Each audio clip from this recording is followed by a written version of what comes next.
嗨，大家好啊！沉寂了很久，终于回来录新的一个集数了。就是这东西应该是会反映在我出片的速度上。那讲一下，就是所谓的艺术家职业在纽约、美国这里怎么样发展。今天来跟大家分享一下我作为创作表演类型的作品的经验，毕竟现在也已经4年了吧，去掉疫情的话，大概3年的经验，毕竟也不是很长。如果有在同一个领域的朋友，或者说有前辈们看到这个影片的话，真的是欢迎多加的留言，或者说讯息我，分享一下想法跟心得。好，我是2020年从学校毕业的，我拿的是纯艺术的硕士，然后当时就是疫情嘛，所以我的选择有点非常疯狂极端。那时候就跟家人说，我要留在美国，我要赌这件事情，看看会不会有什么转机。所以我那时候是完全没有离开美国，就是一直留在东岸。我从马里兰州就先搬上来纽泽西。当时大概是大家开始慢慢学习怎么用远端做事情之后的状态，所以大概在2020年底的时候，纽约就是开始有一些东西回温了，就是因为疫苗已经发明出来了嘛，那个时候，所以开始有一些组织就是会找一些需要远端作业的助理啊，或是行政人员之类的。然后我当时，这里又想起了另一个很有趣的故事。我求职经验至今都不是很顺遂，但总而言之，我当时私以为获得了一份工作，于是我就在年底的时候搬去纽约了。我就从纽泽西找到了新住处，搬去纽约，想说，明年的2021年的开始，那个工作就是要开始了。后来，那件事情就没了。但是我就是因为，我可能另外一支影片有提到一位叫 Jody 的艺术家，他把我介绍进来了，把表演作为媒材的艺术家们的一个社群族群，因为是 community， 他们有自己的联络网，他们有自己比较亲的机构可以合作，或是场地可以使用。我还蛮幸运，提了一个表演的想法，就 proposal。我真的好多东西好难用中文讲，反正我就是寄了一个表演的提案给纽约长岛市这边的一个展演空间，他们的活动负责人就很欣然的答应了，所以我就是2021年的春夏之际吧，我就有了第一个纽约的公开表演。我自己认为那是我第一个作为艺术家创作出来的作品。当然我前面有很多作品，但我一直说比较像是有个正式踏入职涯的第一件作品，然后第一次的公开表演，就是有海报啊，有网站的宣传啊，然后有真的是当时好不容易大家解放之后，然后居民来看，然后以前学校的朋友们还有他们的朋友们就都有来支持，然后那个我说很支持我提拔我的那个艺术家 Jody 他也有来，就是有一种真的是第一个里程碑放下去的感觉。然后就从那时候开始之后，我还蛮清楚的知道自己喜欢的是把表演作为作品这件事情。以一般的观念就会想说，是不是艺术家这边有人邀请来展览，那边有人邀请要合作，这样子就是很有余裕的感觉。其实这个是完全有点反过来的，我真的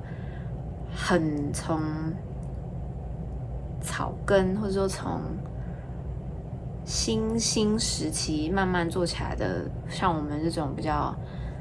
没有特别背景，或者说不是说真的是万中选一，我们几乎要是非常有自主能力、积极的去写很多投案，或是说申请很多补助，或是投很多征件的展览。就是那些很提拔我的前辈们就一直跟我提醒说，你获得的东西，你得到的不管是机会或是补助啊，或是曝光的活动，都是堆积在层叠的拒绝或是失败。全世界这么多人都想要做这件事情，不懈努力是其中一个让你展露出最后的成果的方法。这件事有让人想到，就有点像可能一间家庭餐厅没有特别好吃，但是他在那边开了20年，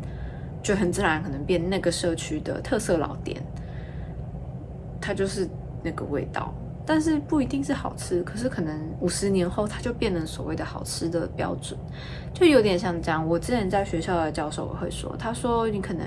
一张插画就是那样，2张插画可能有一张特别漂亮，但是你画100张、画1000张，去把它裂开了以后，它就变成你的特色一个系列，甚至你自己也更知道再往下的1000张要怎么画，就有点像是这样，就是实作的累积。你要堆叠所谓的艺术家履历呢，你要参展，当然就是你要一直很积极的自己上网找机会，那种公开征件就是 open calls， 或是提案，有一些可能是展览，但是又有演出机会，那你就是去投你的点子，然后看有没有机会申请上。那展览可能就比较是偏短期一次性，可能通常都是1个月，特别一点的地方可能会到3个月这样。另一个方面，长期的累积就会比较像是计划的征件，比如说这边最常见的就是跟社会比较有连接，跟机构比较有合作相关的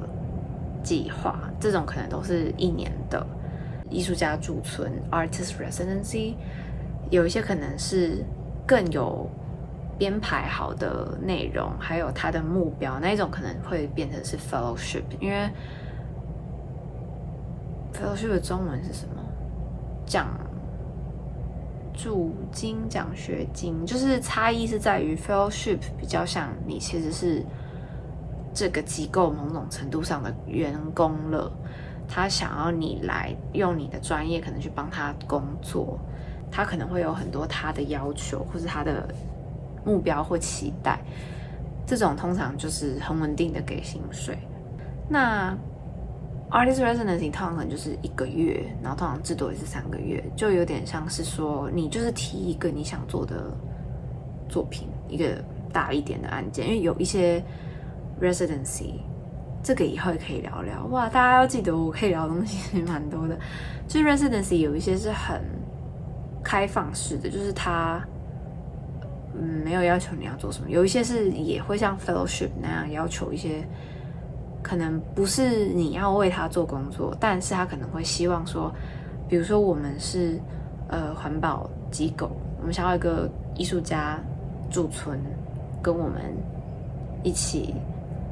为环保尽一份心，因为你是艺术家，那你为环保尽力的方法可能是请你用回收材质做作品，或者说请你做作品，但是可能跟环保议题有关，那他们可能就会从投稿的人的艺术家中选出他们想要的人选去合作。那有一些直接给钱的，就是补助金嘛，或是资金那一种申请，就是 grants 或是 funds， 他们的要求可能会更广。通常比较会是可能他们有个大方向，你只要符合，你就是可以申请。有些的大方向甚至不是你的创作内容，比较像是，比如说他们是在这里支持 Asian American 亚裔美国人的团体，那他的要求可能就会是希望你做的作品是跟我们的文化有关的，这是一种，或者是说他们会说作品是什么没有关系，但是你的自我认同是亚裔美国人或是亚洲人，反正每个机构他们自己会在他们的公开证件的时候会写得很清楚嘛，所以这种东西都是在纽约很竞争的，这一些都是从上面的政府下放钱资金下放给那个 New York City Department of Cultural Affairs 嘛，他们再去下放很多的钱下去。当然也有那种是私人的基金会，比如说 Foundation， 他们有一些钱会去下放到他们自己关注的艺术机构，或是他们特别想要在意的公益组织。那这些东西你获得的时候，就是理所当然会进到你的履历嘛。那你用这些钱可能办了一些展，或办了什么活动，办了什么庆典 festival， 它又是在往你的履历上往上加嘛。所以像我自己的履历是展览跟表演是一项，你获得的补助或奖项是一项。我蛮特别，我有看过有一些是它会多一个项目让你写的是你作为艺术家的活动参与，比如说你受邀去演讲，或是说你请去做 workshop， 比较不一样的东西。就它可能不是一个职位，但它是一个活动，公开活动，那你也可以建立一项。工作的部分呢，对于所谓的艺术家职涯的影响跟相关性就没有这么高。当然有会最好，但没有也没有关系。像我就认识了很多真的艺术家，是他们另一方面 on the other hand 完全在做跟艺术不相关的事情。尤其最多的是我觉得很有趣的，就是通常做雕塑类型的艺术家，他们的本业都是比如说木工或是水电工。美国人的话，有些人甚至是他们工作做一做，发现他们其实就是把它们应用到他们雕塑，这样讲吗？所以对他们来说，其实工作跟艺术家职业是可以分开看的。像我有遇到一个是很有趣的画家，我很喜欢他的作品，他作品很有趣，他自己写程式，然后自己做机器人手臂，所以那个手臂就是会照他编的码去画他的作品。那他自己的本业是，我不太有记得他是创业还是他是其中一个工程师，反正是跟租借脚踏车的服务有关，那是他的本业。但他就把他这个 engineering 的知识拿来做成作品，所以他就在纽约开了一个展，偏学术一点，或者说教育类别的，比如说你是美术馆、博物馆、艺廊的教育部门，你的艺术家职涯甚至可能会更顺畅一点，因为你就是在知识领域更有讲话的权威或是地位，就是其实某种程度上是吃香的。但是如果你的作品真的很出色，其实你的本业赚钱的部分是什么，其实并不会有太大的问题。所以说不会说你的工作跟艺术无关就没有艺术职涯这件事情，它是可以分开来的，看你怎么累积，你要往哪个方向发展，然后去做一点一点的铺陈。所以我觉得在纽约很自由的部分，就是你参加展览或是参加艺文活动的时候，你说你是做什么的，你是职业是什么，你讲大家就是接受，不会去说是吧你有赚钱吗？用这个就是大家不是去以你的收入评论你的工作或者你的身份是什么。其实我要讲的就是它的发展方向其实真的很多，比如说像我有朋友是属于比较商业导向的，他可能就不会很在意说我一定要参加驻村，或者说我一定要得到补助，他比较专注于就是我要画出就是可以卖得出去的好作品，这种也是一种。我的话就会比较属于和社会议题相关的作品，或者说可以跟人所谓族群社群接触更广的机会可以更多，去做我刚刚讲的那些比较跟社会时事、国际文化、历史、政治有关的东西，然后去希望可以跟他人沟通的一个方式，或是促进他人讨论公共议题的方式。举个例子来说好了，我去年有拿到一个纽约市皇后区给艺术家做计划的补助，这个就是比较没有目标议题导向的补助的钱，只要你住在皇后区就可以申请。像这笔钱就是我说的是从纽约市的那个艺文部门放下来，给那个很有名的 New York Foundation for Arts， 给他们去处理这笔钱，就是让他们去设标准，让他们去找评审，让他们去征件，再把这些钱下放到做作品的艺术家。这个补助的要求蛮有趣的，你发表的地方一定要在皇后区，因为他就是给皇后区艺术家的钱，所以他的要求就是你也要在皇后区展出来，促进皇后区的艺文活动。那它赋予的意义其实就蛮重大，在我的履历上嘛，一来是它是一个个人展览，再来是它是跟当地机构合作的，而且是社会议题相关的作品内容。我觉得艺术创作真的是一个很要求自主性的，一直主动的去投东西、去丢东西、去尝试。其实我觉得跟创业很像，就是直到一个让你成功起来的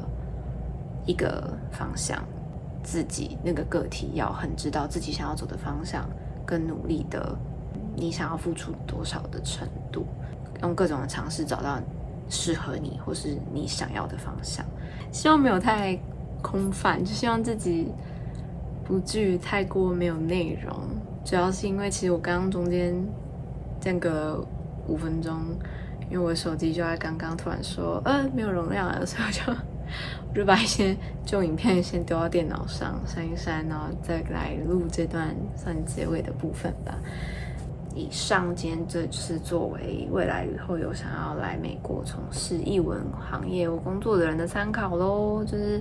比较不是商业部分，真的就是在讲所谓的艺术价值还是什么。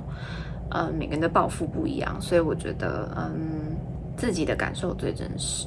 好啦，那今天这集就大概是这样。好，我是 Julia 夏草竹。一样啊，欢迎大家留言、想法、提问题什么的，我看到我都会尽量可以回复。然后很抱歉今天看起来是有点要累不累的状态，那就跟大家说拜拜，还是订阅一下我啦。